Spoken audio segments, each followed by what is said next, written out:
हर प्रधानमंत्री ने अपने समय की अलग अलग चुनौतियों को पार करते हुए देश को आगे ले जाने की कोशिश की है।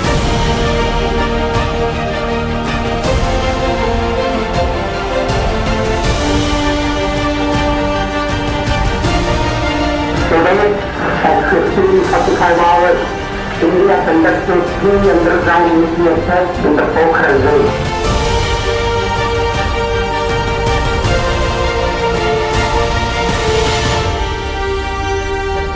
हमारे ज्यादातर प्रधानमंत्री बहुत ही साधारण परिवार से रहे। सुदूर देहात से आकर, एकदम गरीब परिवार से आकर, किसान परिवार से आकर भी प्रधानमंत्री पद पर पहुंचना भारतीय लोकतंत्र की महान परंपराओं के प्रति विश्वास को दृढ़ करता है।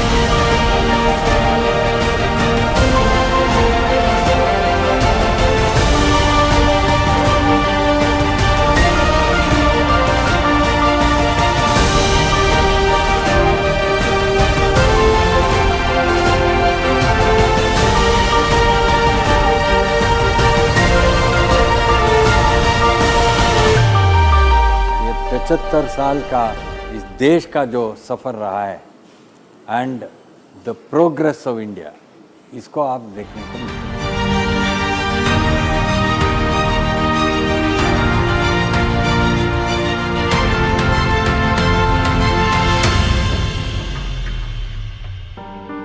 नमस्कार, स्वागत है आप सभी का डीडी न्यूज़ पर। एक भारत श्रेष्ठ भारत के इस खास कार्यक्रम में मैं हूं आपके साथ मनीष वाजपेयी।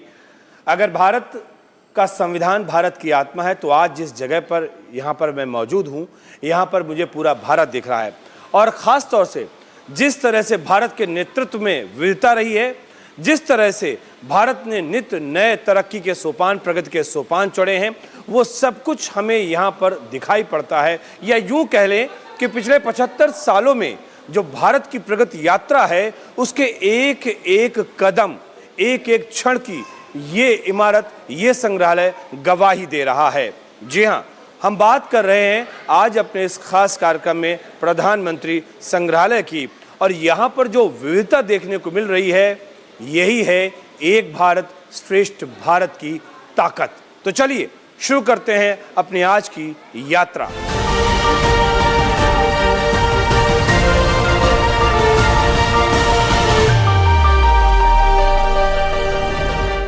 हमारे प्रधानमंत्री मोदी जी का ये सोच था कि सब प्रधानमंत्रियों का जो योगदान है, ये पिछले 75 साल में और आगे भी हर प्रधानमंत्री का योगदान जो है उसको हम लोगों के सामने पेश करना चाहिए और इसके लिए एक संस्था होना चाहिए।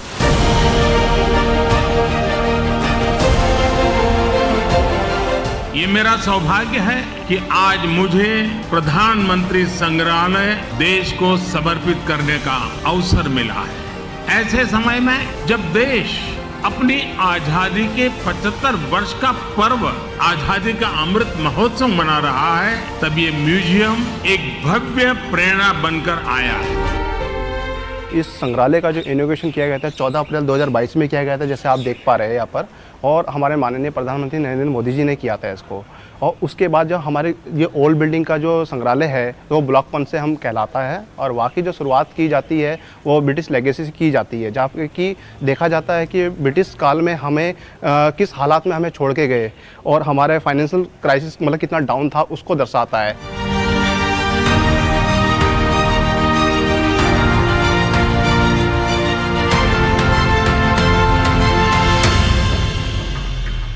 1947 से अब तक we have had 15 prime ministers और 14 प्रधानमंत्रियों का गैलरी तैयार है। मोदी जी का गैलरी अब तैयार नहीं है, काम चल रहा है।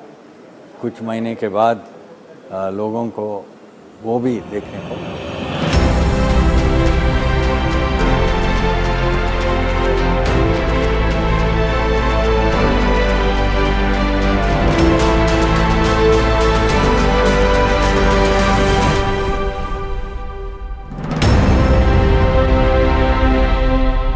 भारत के द्वितीय प्रधानमंत्री श्रीमान लाल बहादुर शास्त्री जी की गैलरी के बाद में, भारत की तीसरी प्रधानमंत्री श्रीमती इंदिरा गांधी की गैलरी के होने के बाद में अब इस समय मैं प्रवेश कर रहा हूं मोरारजी देसाई जी की गैलरी में।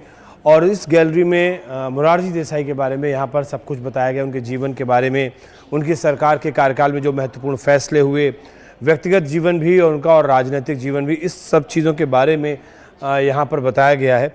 और निश्चित तौर पर इस संग्रहालय में आने के बाद में वो तमाम चीज़ें जो अब तक मुझे भी नहीं पता थी वो यहाँ पर पता चल रही है। इस देश के निर्माण में, प्रगति के सोपान में मैं ये समझ पा रहा हूँ कि जो जैसे कहते हैं ना कि एक एक कदम से एक बड़ा फासला आप तय करते हैं और एक एक बूंद से समंदर भरता है।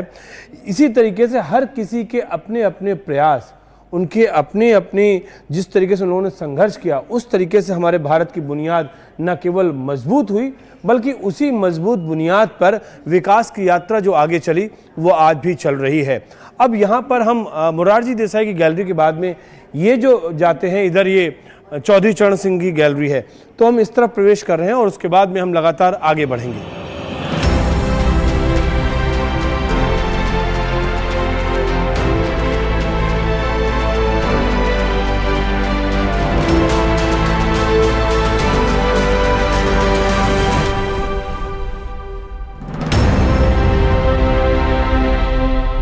Actually, if you go around the museum, you will get a feel of the journey of India over the last 75 years.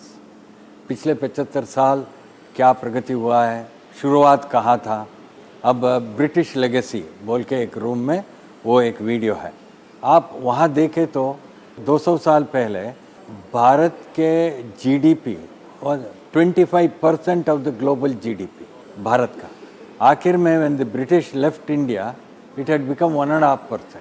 तो ये सब जो इन्फॉर्मेशन जो है लोगों को बहुत सारे मिलता है। दूसरी बात, if you look at the Nehru museum, Nehru part जो गैलरीज है, वो नेहरू जी के 17 साल में बहुत जो काम हुआ है, he used to say the temples of modern India, Nagarjuna Sagar dam, Hirakud dam, planning commission, IITs का स्थापना हुई, ये सब आपको नेहरू सेक्शन में देखने को मिलता है। उसके बाद गुलजार लाल नंदा जी जो हमारा 2 बार छोटे छोटे समय के लिए वो प्रधानमंत्री था, और लाल बहादुर शास्त्री और अन्य प्रधानमंत्रियों का जो भी उनके कार्यकाल में जो काम हुआ है, ये सब आपको यहाँ देखने को मिलता है।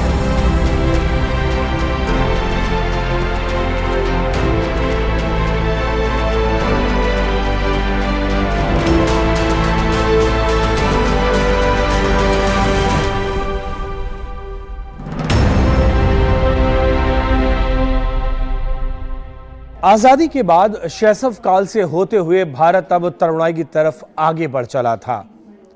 ये भारत तमाम झंझावातों से जूझता हुआ आगे बढ़ रहा था।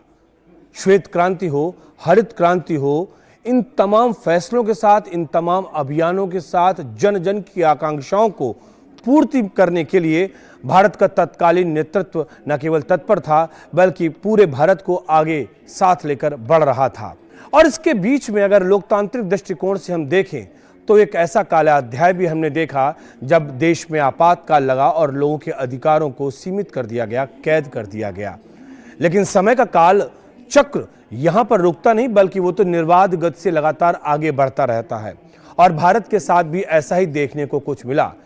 लेकिन 20वीं सदी से भारत को अब 21वीं सदी की तरफ आगे जाना था, और जिसके लिए ज़रूरत थी और वो थी टेक्नोलॉजी के रूप में हम सबसे आगे बढ़ें, या फिर टेक्नोलॉजी की दृष्टिकोण से, तकनीक की दृष्टिकोण से भारत मजबूत हो। और इसके लिए जिस कालखंड को याद किया जाता है वो कालखंड है भारत के प्रधानमंत्री श्रीमान राजीव गांधी जी का कार्यकाल। और जब वो प्रधानमंत्री बने तब उन्होंने कंप्यूटर की बात को आगे बढ़ाया। और इस वक्त जिस गैलरी में हम मौजूद हैं, ये गैलरी प्रधानमंत्री संग्रहालय की भारत के पूर्व प्रधानमंत्री राजीव गांधी जी को ही समर्पित है। चाहे कंप्यूटर की बात हो, चाहे राजनीतिक फैसलों की बात हो, कलर टेलीविजन की बात हो, या और बहुत कुछ जो कुछ हम देख रहे हैं टेक्नोलॉजी के रूप में, उन फैसलों ने कहीं ना कहीं भारत की तरक्की की बुनियाद में काम किया।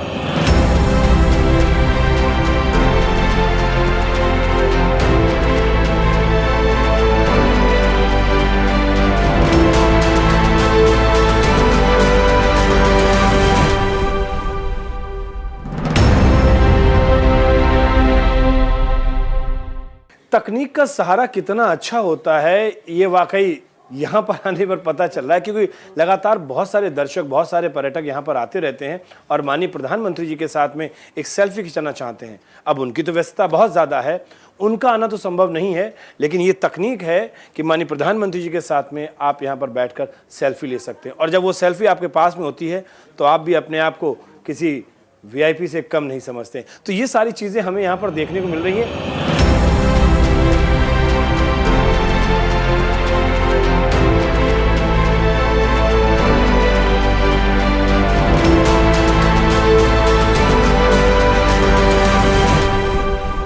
तो जैसा मैंने आपसे कहा कि तकनीक का इतना बेहतर इस्तेमाल शायद ही कभी आप देख सकते हैं, जैसा कि हम यहाँ पर देख रहे हैं।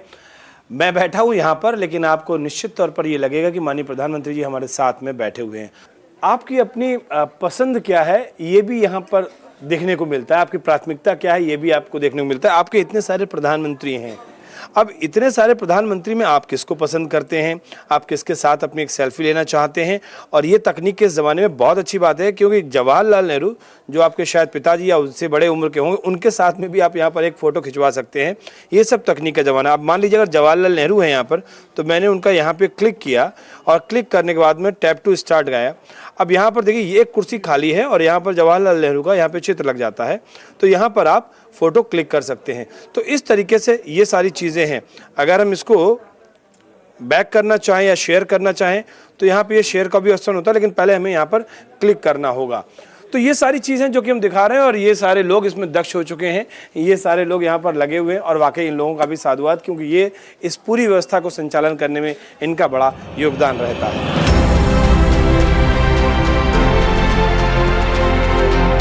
अब जो अनुभव होने जा रहा है वो बहुत ही रोमांचक अनुभव होने जा रहा है, क्योंकि हम अब हेलीकॉप्टर राइड लेने जा रहे हैं, और वो ऐसी जिसमें हमें देश में जो भी विकास कार्य चल रहे हैं उनको हम इस राइड के ज़रिए देखेंगे। और ये अपने आप में बहुत अच्छा कह सकते हैं प्रयोग है तकनीक का। और जिस जगह पर हम बैठे हैं यहाँ पर हमारे प्रधानमंत्री माननीय श्रीमान नरेंद्र मोदी जी भी बैठ चुके हैं। और वाकई जो बेहतर तकनीक का जो ताना बाना है, जो बुना है, ये संसार बहुत ज़बरदस्त है। और अब हम शुरू कर रहे हैं अपनी ये राइड, हेलीकॉप्टर राइड, और देखते हैं क्या कुछ यहाँ पर दिख रहा है। ये है शानदार ढोला सादिया सेतु।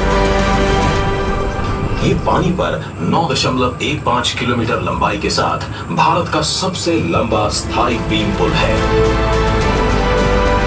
असम और अरुणाचल प्रदेश को जोड़ने वाले इस पुल ने यात्रा की दूरी 165 किलोमीटर कम कर दी है। आपका टूर जो है वो नेहरू म्यूज़ियम में शुरू होता है, उस पहले ब्लॉक में। वहाँ ग्राउंड फ्लोर में आपको कॉन्स्टिट्यूएंट असेंबली का जो काम हुआ और इस संविधान का निर्माण और वो जो काम हुआ, संविधान का हाइलाइट्स जो है, fundamental rights, preamble of the constitution, directive principles of state policy, ये क्या है, at the press of a button you will be able to see.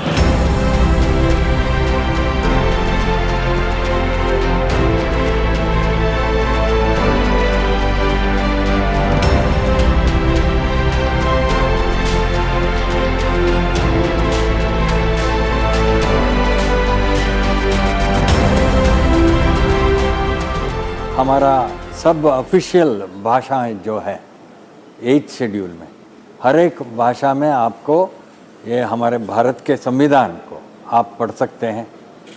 दूसरी बात, अब तक 105 अमेंडमेंट्स हुआ है कॉन्स्टिट्यूशन का, वो एक रूम अलग हम रखे हैं।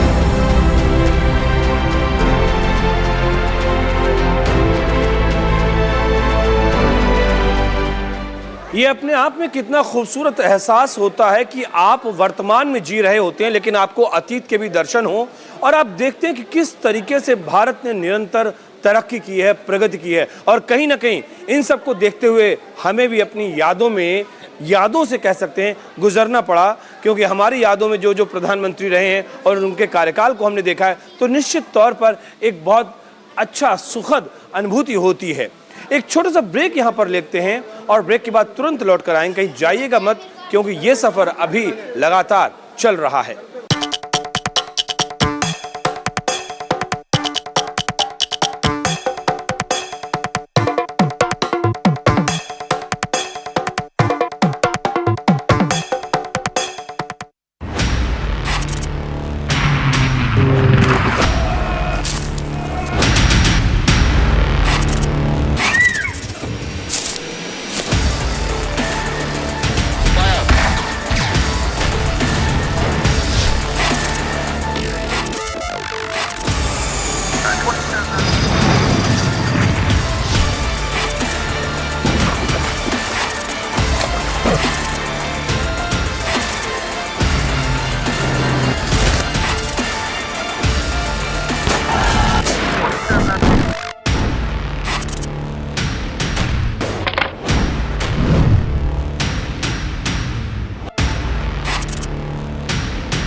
काल के कपाल पर लिखता हूँ, मिटाता हूँ, गीत नया गाता हूँ।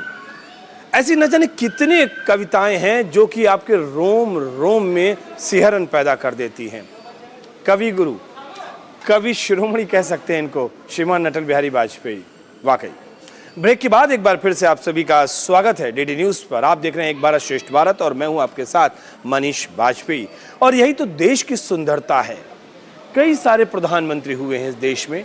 कोई कर्नाटक का नेतृत्व करता रहा है, कोई पंजाब से आता है, कोई उत्तर प्रदेश से आता है, तो अभी वर्तमान में हमारे प्रधानमंत्री श्रीमान नरेंद्र मोदी जी गुजरात का प्रतिनिधित्व कर रहे हैं।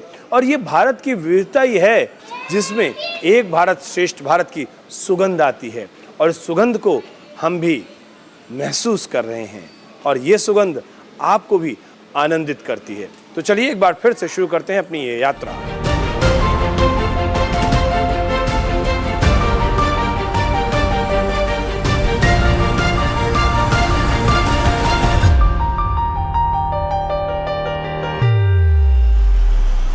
राजनीति की रपटीली राहों पर, सियासत के इस सफर पर कैसे एक कवि हृदय लगातार न केवल चलता है बल्कि भारत की ज़मीनी प्रगति को लेकर वो कई कड़े फैसले भी करता है। और ऐसा अगर कुछ देखना है तो हमें भारत के पूर्व प्रधानमंत्री अटल बिहारी वाजपेयी का वो कालखंड याद करना होगा जब उन्होंने देश की बागडोर संभाली। कई सारे फैसले, कई सारे महत्वपूर्ण घटनाक्रम हमें श्रीमान अटल बिहारी वाजपेयी के नेतृत्व में देखने को मिलते हैं। तमाम अंतर्द्वंद्वों से जूझते हुए देश की खातिर वो फैसले लेते हैं और कई फैसले हैं जो कि देश की तरक्की में, उसकी प्रगति में बड़ा अहम योगदान आज भी दे रहे हैं।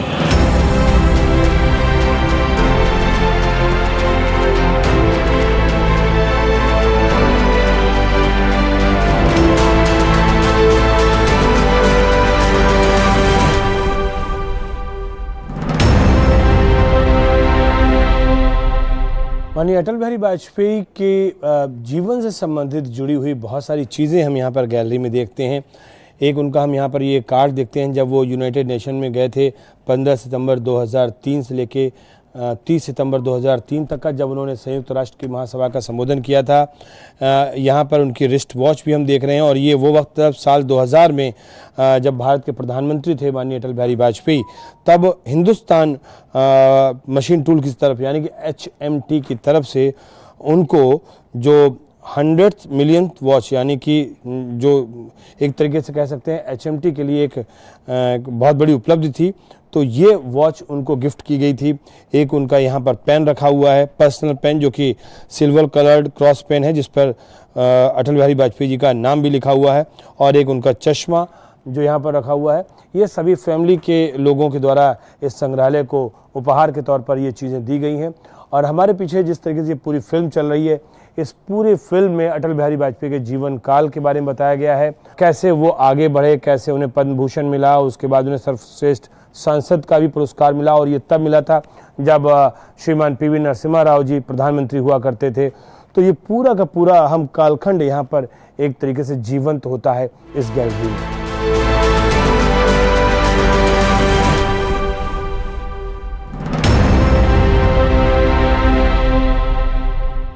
15 प्रधानमंत्री, आप जवाहरलाल नेहरू से लेकर लाल बहादुर शास्त्री, पीवी नरसिम्हा राव जो आंध्र प्रदेश से थे, देवेगौड़ा जी जो कर्नाटक से, अब मोदी जी गुजरात से, डॉक्टर मनमोहन सिंह पंजाब, ये डाइवर्सिटी, ये मैं हर एक यहाँ विजिटर्स जो आते हैं बात करते हैं, मैं उनको कहता हूँ there is no nation which is as diverse as India and there is no nation which is as democratic as India. हमारे country is a diverse country as you all know, so यहाँ पे हमें diversity देखने को मिली। Like जब हम अंदर गए then we get to know like हर स्टेट से हमारे प्रधानमंत्री आए हैं।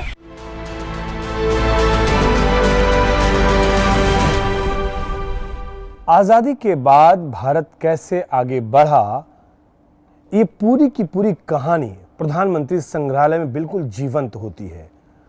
और जिस जगह पर मैं मौजूद हूँ, प्रधानमंत्री संग्रहालय के प्रथम तल से भूमि तल की तरफ मैं आगे बढ़ रहा हूँ। और यहाँ पे एक जो रैंप बना हुआ है, उस रैंप में पूरी तरह से पूरी एक यात्रा है, हम इसको टाइम मशीन कह सकते हैं, क्योंकि इस यात्रा की शुरुआत 1947 से होती है। और कुछ इस तरीके से बनाया गया है कि वाकई ऐसा लगता है कि इतिहास के घटते हुए घटनाक्रमों का मैं भी साक्षी बन रहा हूं, कम से कम मुझे ये महसूस हो रहा है। और इस तरीके से यहाँ की लाइटिंग है, कभी मेरे चेहरे पर रोशनी आप देखेंगे तो कभी इस वक्त आप मेरे चेहरे पर अंधेरा देख रहे होंगे। और ये समय का कालखंड कुछ ऐसा था, कभी उतार कभी चढ़ाव, इस तरीके से भारत का ये सफ़र लगातार चल रहा था। भारत अपनी प्रगति पर लगातार आगे बढ़ रहा था। 1948 में बलवीर सिंह दोसांझ के नेतृत्व में भारत को हॉकी में स्वर्ण पदक मिला मेलबर्न ओलंपिक में। अब ये घटनाक्रम अपने आप में बड़ा महत्वपूर्ण रहा। 48 के बाद में 49 में आते हैं तो भारतीय रिजर्व बैंक का राष्ट्रीयकरण होता है। हर किसी को ये घटनाक्रम पता है, लेकिन जब इनसे गुजरते हैं और लगातार गुजरते हैं तो हमें एक एक क्षण भारत की तरक्की और भारत के प्रगति का दिखाई पड़ रहा है। 49 में 26 नवंबर 1949 संविधान का अंगीकरण किया गया। कितना महत्वपूर्ण दिन था ये। हम बढ़ते हैं आगे, 1950 पे आते हैं, भारत गणराज्य बनता है। आप देखिए किस तरीके से यहाँ पर ये फोटोग्राफ दिख रही है। हम और आगे बढ़ते हैं, 1950 में भारत के प्रथम राष्ट्रपति के रूप में डॉक्टर राजेंद्र प्रसाद का शपथ ग्रहण होता है और ये सफ़र लगातार चल रहा है। 97 की हम बात कर लें, स्क्वाड्रन लीडर संजय थापर भारत का ध्वजारोहण उत्तरी ध्रुव पर करते हुए, मैं कहूँगा अपने कैमरामैन अशोक जी से कि वो ये दिखाएं कि ये अपने आप में बड़ा महत्वपूर्ण था। स्क्वाड्रन लीडर संजय थापर भारत का ध्वजारोहण उत्तरी ध्रुव पर कर रहे हैं और ये इसलिए बड़ा महत्वपूर्ण है कि किसी भी भारतीय का वहाँ पर पहुँचना अपने आप में बड़ा चैलेंजिंग टास्क था। और सबसे बड़ी बात, जो चैनल आज आप देख रहे हैं दूरदर्शन, और जिस संस्था के अंतर्गत ये चैनल चलाया जा रहा है, भारत का लोक प्रसारक यानी कि प्रसार भारती हाउस, और प्रसार भारती को निगमित किया गया, इनकॉर्पोरेटेड किया गया 1997 में। परमाणु परीक्षण माननीय अटल बिहारी वाजपेयी के नेतृत्व में जब किए गए थे 1998 में, तो ये भारत के लिए गौरव का क्षण था। हमारा संविधान को आप देखिए, जो फंडामेंटल राइट्स है, जो अन्य जो व्यवस्था है लोगों के लिए, you will not get in any constitution in the world. जब लोग यहाँ आते हैं, they must appreciate what that constitution gives every citizen of this country. Actually if you look at the Pradhan Mantri Sangrahalaya, this is actually the epitome of एक भारत श्रेष्ठ भारत। इस देश में जो विविधता है, इस देश की लीडरशिप में जो विविधता है, उसको हम लोगों के सामने पेश कर रहे हैं। ये देश में this is the unique thing about India, एक भारत श्रेष्ठ भारत। इतना डाइवर्सिटी है, इतना विविधता है, लेकिन we are proud of that diversity. साल 2014 से भारत की बागडोर माननीय प्रधानमंत्री श्रीमान नरेंद्र मोदी के हाथों में है और उस वक्त के साक्षी हम भी हैं, आप भी हैं, और जो तरक्की की यात्रा चल रही है वो आज भी चल रही है। लेकिन महत्वपूर्ण बात क्या है, 2014 में पोलियो मुक्त भारत की बात होती है, निश्चित तौर पर सफ़र चल रहा था, लेकिन यहाँ पर घोषणा होती है कि पोलियो मुक्त भारत हो गया। मंगलयान एक बहुत महत्वपूर्ण पड़ाव भारत के अंतरिक्ष विज्ञान को लेकर, भारत के अंतरिक्ष में छलांग को लेकर। नेत्रहीन क्रिकेट टीम विश्व कप विजेता बनी। ये इसलिए बड़ा महत्वपूर्ण है कि आमतौर पर हम लोग क्रिकेट टीम की तो बात करते हैं, लेकिन जो इंडियाज़ ब्लाइंड क्रिकेट टीम थी उन्होंने विश्व कप जीता, इसको भी खबरों में जगह मिली थी। 2014 में कैलाश सत्यार्थी को नोबेल शांति पुरस्कार मिला, ये अपने आप में महत्वपूर्ण बात है। साल 2015 में प्रथम अंतर्राष्ट्रीय योग दिवस, यानी कि भारत के प्रधानमंत्री ने जो पहल की थी कि योग को पूरी दुनिया में पहचान मिले, उस पहचान का पहला पड़ाव प्रथम अंतर्राष्ट्रीय योग दिवस, और योजना आयोग की जगह नीति आयोग आया, जिसमें कई सारे संशोधन और कई सारी चीज़ों का होके 2015 में नीति आयोग का गठन हुआ। इसके अलावा ये सफ़र भी लगातार चल रहा है, बहुत सारी बातों को कहा जा सकता है, बताया जा सकता है। वायुसेना में खासतौर से महिला शक्ति को देखते हुए महिला लड़ाकू पायलटों का पहला बैच 2016 में, यानी कि इनको यहाँ पर इंडक्ट किया जाता है, और ये महिलाओं के दृष्टिकोण से उनकी शक्ति को पहचानने के लिए, उनको बराबरी का दर्जा देने के लिए ये एक महत्वपूर्ण कदम माना जाता है, और ये सफ़र आज भी चल रहा है।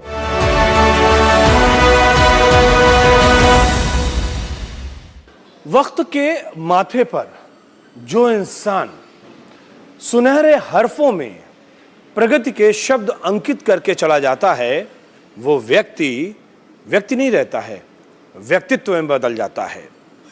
वर्तमान में हमारे प्रधानमंत्री माननीय श्रीमान नरेंद्र मोदी जी के नेतृत्व में ये देश आगे बढ़ रहा है। न जाने कितने रिकॉर्ड्स, नित नए आयाम, ऊंचाई को छू रहा है, और ये सफर, ये भारत की प्रगति की यात्रा लगातार चल रही है। प्रधानमंत्री संग्रहालय में रहते हुए लगातार हमने बहुत सी सारी चीज़ों को महसूस किया, तमाम यादों और संस्मरणों से मैं लगातार गुजरता रहा, और निश्चित तौर पर जब इस जगह पर यहाँ पर आया तो एक सुनहरा भविष्य हमें यहाँ पर दिख रहा है।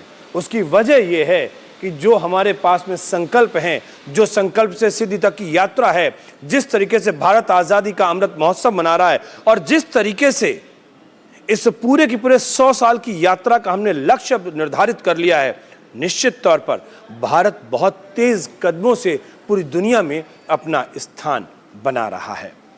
तो फिलहाल इस कार्यक्रम में एक भारत श्रेष्ठ भारत के में मुझे दीजिए इजाजत, लेकिन इस वायदे के साथ कि फिर होगी आपसे मुलाकात। तब तक के लिए नमस्कार।